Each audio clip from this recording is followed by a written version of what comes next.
Bonjour les sixièmes. Alors c'est parti, vous devez donc être sur la vidéo du deuxième jour et donc il y avait une annexe à imprimer. Donc vous allez voir que l'annexe au fait, ça va être ce que je vais vous présenter dans cette partie donc 2. Donc la A, donc partie 2A on va appeler ça. Donc vous avez l'annexe qui va avec et c'est bien l'annexe du deuxième jour. Alors on va voir dans cette partie les unités de volume et de contenance. Alors on va tout de suite partir avec des exemples pour que vous compreniez bien. Par exemple, si je veux connaître le volume d'une piscine ou le volume d'air contenu dans une montgolfière ou encore la contenance d'une bouteille, on voit qu'on va utiliser ici plusieurs unités de volume ou de contenance. Et donc ces unités, ça peut être le mètre cube. Donc combien de mètres cubes d'eau ou combien de mètres cubes d'air est-ce que je peux mettre dans la montgolfière ou de mètres cubes d'eau dans la piscine. Mais également combien de litres est-ce que je peux mettre dans la bouteille.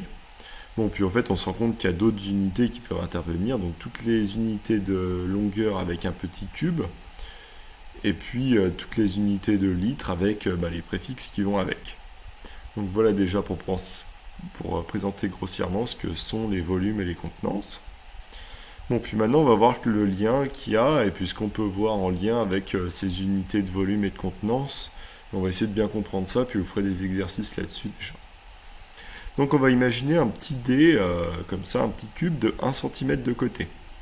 On va dire que le volume de ce cube il est donc de 1 cm3, voilà, pour faire simple.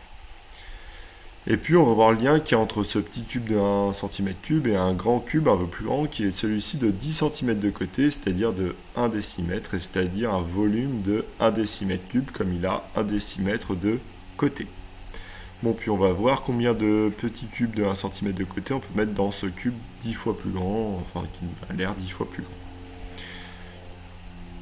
Bon, alors on voit qu'on peut découper en fin de compte en 10 tranches, puis en 10 tranches verticales, puis encore en 10 tranches sur le côté là. C'est-à-dire que là, je vois que je peux disposer 10 petits cubes sur la première ligne en bas. Puis au fait, dans la première face, en tout, je vois que je peux en disposer 100. Si vous comptez, on en a bien 10 par 10. Ok. Et puis des couches comme ça, je peux en faire en tout, si je compte bien, je peux en faire à nouveau 10. Donc ça veut dire quoi ça?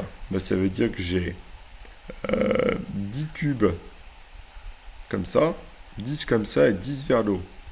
Donc en tout, des petits cubes de 1 cm cube, et je peux en faire 10 x 10 x 10, 10 x 10, 100, x 10, 1000. Donc je peux écrire qu'un cube de 1 décimètre cube, celui-là, là, le grand cube là, il y a eu 1000 cubes de 1 cm3.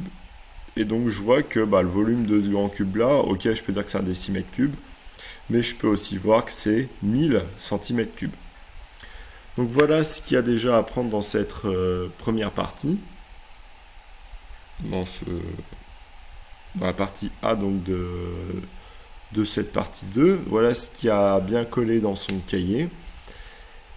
Et donc les exercices que vous devez faire, c'est exactement pareil. C'est-à-dire qu'il y a des cubes ou des pavés droits qui sont découpés avec plusieurs petits cubes. Et donc à vous de trouver les volumes en centimètres cubes ou dans l'unité qui est demandée de ces figures, de ces solides.